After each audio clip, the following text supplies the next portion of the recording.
Hi everyone, I'm Nikki Nielsen and I'm a postdoc at Swinburne here in Melbourne, Australia. So today I wanted to present some new results looking at spatially resolved CGM emission in a nearby starbursting galaxy with this new survey we've been putting together that we're calling DUVET. So this work is in collaboration with several of us here at Swinburne, as well as at Caltech and UT Austin, and with the wider DUVET team spread across the US, Chile, and Australia.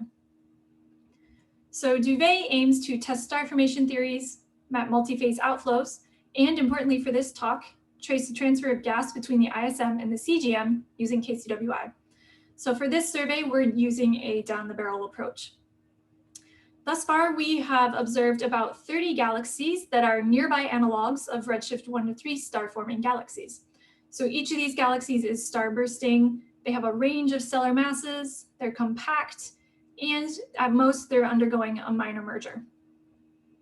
So these are 3 of the galaxies in our sample, and you'll notice that each of these is a face-on galaxy, but we do also have some edge-on galaxies to study extraplanar gas. But today I wanted to focus on our pilot target, our OIII. So this is a face-on galaxy with a stellar mass of 10 to the 10 solar masses and a star formation rate of 10 solar masses per year. We know that our OIII has this minor companion about 60 kiloparsecs away from the galaxy. And we also know from VLA data that there is an H1 plume going in the direction of the companion.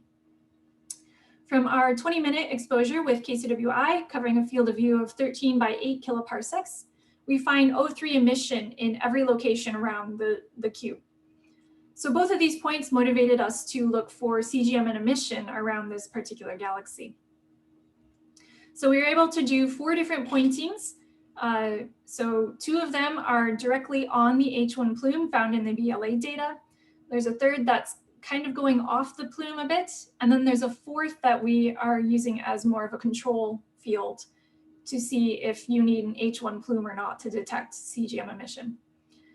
So here is a surface brightness map from OIII 5008. And each of these pointings consist of about 2-hour exposures. What you'll notice is we find emission in every bin, including this big one out here.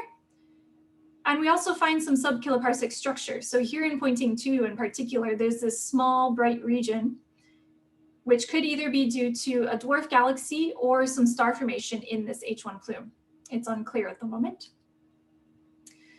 We cover a range of lines. So we go from the O2 doublet all the way up to the O3 doublet, and we can cover the full hydrogen Balmer series with the exception of H alpha. So for these surface brightness profiles, you see that we find emission all the way out to 30 kiloparsecs, and it tends to level off beyond about 10 kiloparsecs. We also find some azimuthal variation with some higher average surface brightness on the H1 plume, so the orange and green pointings, compared to off the plume, so the red and purple pointings. We also looked at the ionization conditions using the O3-2 ratio, and we find a trend of increasing ionization with increasing radius, but we don't see any azimuthal variation like we did in the surface brightness profiles. Both of these points are consistent with higher redshift quasar absorption line work. And finally, here is a velocity map using the OIII 5008 line, and there seem to be some interesting kinematic structures and patterns in these data, but I don't yet have an interpretation for you.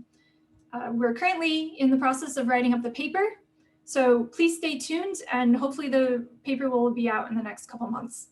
Thanks.